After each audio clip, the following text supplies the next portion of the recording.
उदयपुर राज्य के कालिदास के भील कब विद्रोही हुए, यानी कि किस वर्ष विद्रोही हुए थे? दिसंबर 1855 में। उदयपुर के कालिदास के भील।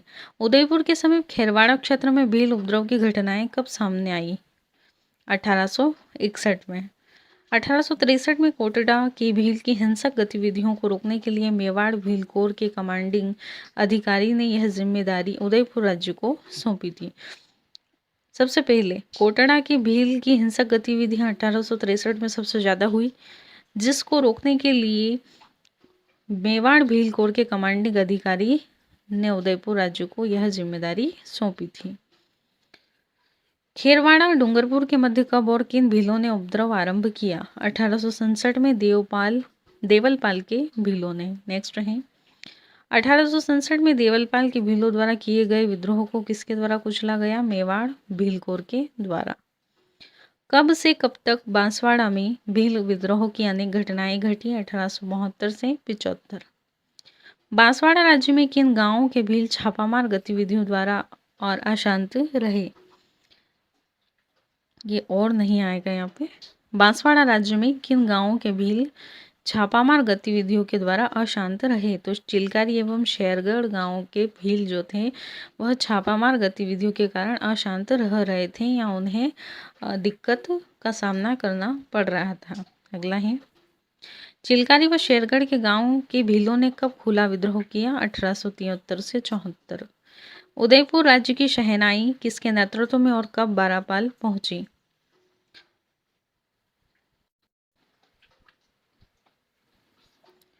ये यहाँ पे थोड़ा सा करेक्शन आप कर लेना, यहाँ सैनिक आता, सेनाएं आता।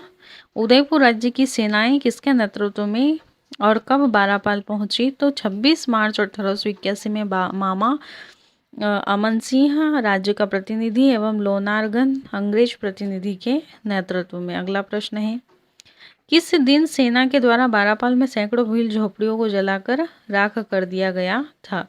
27 मार्च। 20वीं सदी की प्रारंभिक वर्षों में डूंगरपुर और बांसवाड़ा राज्यों में किसके नेतृत्व में शक्तिशाली भील आंदोलन का आरंभ हुआ? गोविंदगिरी के नेतृत्व में। गोविंदगिरी किस गांव के निवासी थे और वह किस जाति के थे? तो डूंगरपुर में बेडसा नामक गांव के निवासी एवं जाति से ये बंजारा थे। अगला प्रश्न है गोविंदगिरी सन्यासी बनने के बाद किसके शिष्य बने? कोटा बूंदी अखाड़े के साधुओं राजगिरी के। किसने धुनी स्थापित कर एवं निशान लगाकर आसपास के क्षेत्र के भीलों को आध्यात्मिक शिक्षा देना प्रारंभ किया? गोविंदगिरी। नेक्स्ट है गोविंदगिरी के शिक्षकों व कल्याणकारी गतिविधियों के कारण उनका कौन सा पंथ भीलों में अत्यधिक लोकप्रिय हो रहा था? भगत पंथ। नेक्स्ट है सन 1908 में गोविंदगिरी ने राजपूताना छोड़कर 1910 तक भीलों के लिए कृषक के रूप में कहाँ कार्य किया? गुजरात की सुंथ एवं ईडर राज्य में। 1908 में गोविंदगिरी ने राजपूताना छोड़ा था, ये भी याद रखना। वो राजपूताना कब छोड़ा था? 1908 में। और 1910 तक गुजरात के सुंथ एवं ईडर राज्य में किसान के रूप में उन्होंने कार्य किया। ईडर राज्य के अंतर्गत पाल पट्टा में भील आंदोलन से उत्पन्न हुई स्थिति के कारण वहां के जागीरदारों ने भीलों के साथ कब समझौता किया? 24 फरवरी 1910। नेक्स्ट है 24 फरवरी 1910 को ईडर राज्य में हुए जागीरदारों और भीलों के समझौते के अंतर्गत कितनी शर्तें रखी गई? 21 शर्तें रखी गई थी 24 फरवरी 1910 को ईडर राज्य में हुए जागीरदारों और, यानी कि ईडर राज्य में जागीरदारों और भीलों का समझौता कब हुआ था? 24 फरवरी 1910 को, जिसमें 21 शर्तें रखी गई थी। गोविंदगिरी डूंगरपुर स्थित अपने मूल स्थान बेडसा, यानी कि गोविंदगिरी का मूल स्थान क्या था जहाँ वे रहते थे? बेडसा थे, और यह वहाँ वापस 1911 में आए। किसने प्रत्येक भील गांव में अपनी धुनी स्थापित की तथा इनकी रक्षा हेतु कोतवाल नियुक्त किए गए? यानी कि गोविंदगिरी ने अपनी धुनी स्थापित की और प्रत्येक गांव में कोतवाल भी नियुक्त किए थे। गोविंदगिरी की गतिविधियों का केंद्र कहाँ था? बेडसा गांव। गोविंदगिरी के प्रभाव से भयभीत होकर उन्हें डूंगरपुर पुलिस द्वारा कब गिरफ्तार किया गया? गोविंदगिरी का राजनीतिक क्षेत्र में और भीलों के लिए कार्य करने का उनका इतना ये था कि पुलिस भी इनसे घबरा गई थी और डूंगरपुर पुलिस द्वारा इन्हें गिरफ्तार करने की कोशिश की गई और उन्हें अप्रैल 1913 में गिरफ्तार कर लिया गया। गोविंदगिरी और भीलों की भारी संख्या राशन पानी व हथियार लेकर कब और किस पहाड़ी पर पहुंची?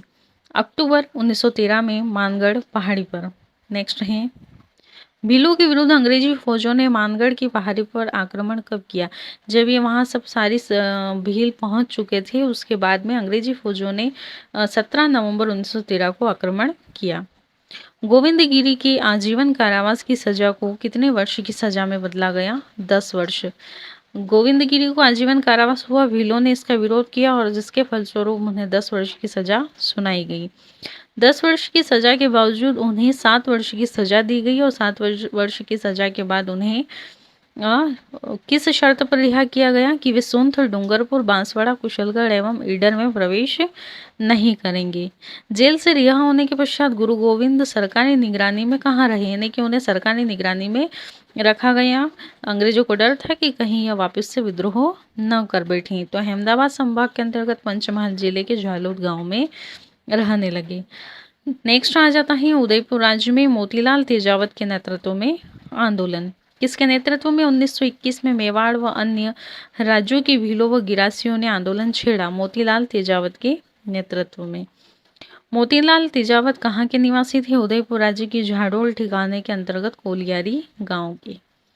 अगला प्रश्न है, किसके द्वारा आदिवासियों का एक ही आंदोलन आरंभ किया गया? मोतीलाल तेजावत। नेक्स्ट है, कब और किसने भीलों का करबंदी सहित असहयोग आंदोलन किया? जुलाई 1921 में मोतीलाल तेजावत द्वारा करबंदी सहित असहयोग आंदोलन शुरू किया। आंदोलन के आरंभ होने के पश्चात मोतीलाल को कब गिरफ्तार किया गया? 19 अगस्त 1921 को। नेक्स्ट है, भील आंदोलन के बढ़ते हुए प्रभाव को देखते हुए ब्रिटिश अधिकारियों ने कब भीलों को छोड़ देने का निर्णय किया? 1 जनवरी 1922 को। मोतीलाल तेजावत ने सिरोही राज्य में प्रवेश कब किया? जनवरी 1922 को उन्होंने प्रवेश किया था। किस उद्देश्य से? कि वहां भी भीलों को जागृत किया जाए और उन्हें भी जागरूक किया जाए। मोतीलाल तेजावत के नेतृत्व में आदिवासी आंदोलन का दूसरा महत्वपूर्ण केंद्र रहा सिरोही। मोतीलाल तेजावत ने सिरोही राज्य के आदिवासियों में, यानी कि सिरोही राज्य में प्रवेश तो किया लेकिन आदिवासी क्षेत्र में 1922 में प्रवेश किया। सिरोही राज्य में किस जाति के आदिवासी रहते थे? भील व गिरासिया जाति। कांग्रेस के द्वारा असहयोग आंदोलन 11 फरवरी 1922 को वापस ले लिया गया। आदिवासी गांवों के पंचों ने सिरोही राज्य के अधिकारियों के साथ कब समझौता किया? 1927। आदिवासी गांवों के जो पंच थे उन्होंने सिरोही राज्य के अधिकारियों से 1927 में समझौता कर लिया था। सिरोही का आदिवासी आंदोलन सही अर्थों में कब समाप्त हुआ? 1929 को तेजावत की गिरफ्तारी के पश्चात। तेजावत की गिरफ्तारी पर किन राज्यों ने पुरस्कार घोषित किए थे? उदयपुर, सिरोही और ईडर राज्यों ने। अगला प्रश्न है, ईडर राज्य की पुलिस ने मोतीलाल तेजावत को कब और कहां गिरफ्तार किया? 3 जून 1929 को खैर ब्रह्म नामक गांव से तेजावत को गिरफ्तार किया गया। अब ईडर पुलिस ने जब गिरफ्तार कर लिया तो मोतीलाल तेजावत को किस राज्य को सौंपा? जहां उनके विरुद्ध आपराधिक मुकदमा चलाया गया, उदयपुर राज्य को सौंप दिया गया था। मोतीलाल तेजावत को कब रिहा किया गया? 3 अप्रैल 1936 को। उदयपुर राज्य नई मोतीलाल तेजावत की उदयपुर राज्य ने मोतीलाल तेजावत ने आएगा यहाँ पे नई की जगह ना, थोड़ा सा टाइपिंग में मिस्टेक हो गया। उदयपुर राज्य ने मोतीलाल तेजावत के गुजारे हेतु कितने रुपये प्रतिमाह का भत्ता स्वीकृत किया? 30 रुपये का। जनवरी 1945 में मोतीलाल तेजावत को पुनः बंदी क्यों बनाया गया? भौमट क्षेत्र में प्रवेश करने की इन्होंने कोशिश की थी। रिहा करने के बाद इन्होंने भौमट क्षेत्र में प्रवेश करने की कोशिश की, जिसके फलस्वरूप जनवरी 1945 को इन्हें बंदी बना लिया। जनवरी 1945 में मोतीलाल तेजावत को गिरफ्तार करने के पश्चात उन्हें वापस जेल से फरवरी 1947 को रिहा किया। अब आ जाएगा मीणा विद्रोह, जो 1851 से 1860 तक चला। मीणा विद्रोह किस कारण प्रारंभ हुआ? नई भूमि व राजस्व व्यवस्था के प्रति अपना रोष प्रकट करने के लिए। मीणा विद्रोह का प्रारंभ हुआ 1851 को। उदयपुर राज्य के किस परगने के मीणाओं ने अंग्रेजों के विरुद्ध विद्रोह किया? जहांजपुर परगने के मीणाओं ने उदयपुर राज्य में विद्रोह किया, उदयपुर राज्य के अंग्रेजों के विरुद्ध। महाराज राणा मेवाड़ ने कब जहांजपुर पर परगने में नया हाकिम नियुक्त किया? 1851 में। जहांजपुर परगने में हाकिम नियुक्त किया किसने? महाराणा मेवाड़ ने। अब जो 1851 में जो नवनियुक्त हाकिम था वह कौन था? रघुनाथ सिंह। अगला प्रश्न, agent to governor general in Rajputana, Mewar का पॉलिटिकल एजेंट एवं हाड़ौती का पॉलिटिकल एजेंट संयुक्त रूप सेना सहित जहांजपुर कब पहुंचा? दिसंबर 1854 को। मीणा विद्रोही ने संयुक्त सेना के समक्ष आत्मसमर्पण कब किया? 1854 को जो सेना लेकर पहुंचे थे यह, तो इन्होंने जनवरी 1855 को आत्मसमर्पण किया। देवली छावनी को नवगठित अनियमित सेना का मुख्यालय कब बनाया? यानी कि देवली जो था स्थान उसे छावनी में तब्दील किया गया और इसे अनियमित सेना का मुख्यालय 1855 में बनाया। 1857 से 1860 के दौरान देवली छावनी किस नाम से जाना जाता है? 42वीं देवली रेजिमेंट तथा अथवा मीणा बटालियन के नाम से भी इसे जाना जाता है।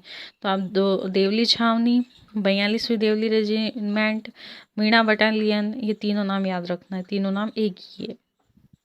1921 में 42वीं देवली रेजिमेंट व 43वीं हेलेनपुरा रेजिमेंट को समाप्त कर किसकी स्थापना की गई? मीणा कोर की। अगला है, जहांजपुर के मीणाओं के द्वारा पुनः कब विद्रोह किया गया? जनवरी 1860 को विद्रोह किया गया। महाराणा ने कब और किसके नेतृत्व में जहांजपुर की और एक सेना भेजी? 29 जनवरी 1860 को चंद सिंह के नेतृत्व में जो सेना भेजी थी उसके द्वारा इस आंदोलन का अंत हो जाता है। और इस प्रकार से ये चैप्टर आपका कंप्लीट हो गया है। दोस्तों वीडियो अच्छी लगी हो तो लाइक शेयर कमेंट ज़रूर कीजिएगा। चैनल को सब्सक्राइब नहीं किया है तो कर लीजिए ताकि आपको नोटिफिकेशन समय पर प्राप्त हो सके। धन्यवाद।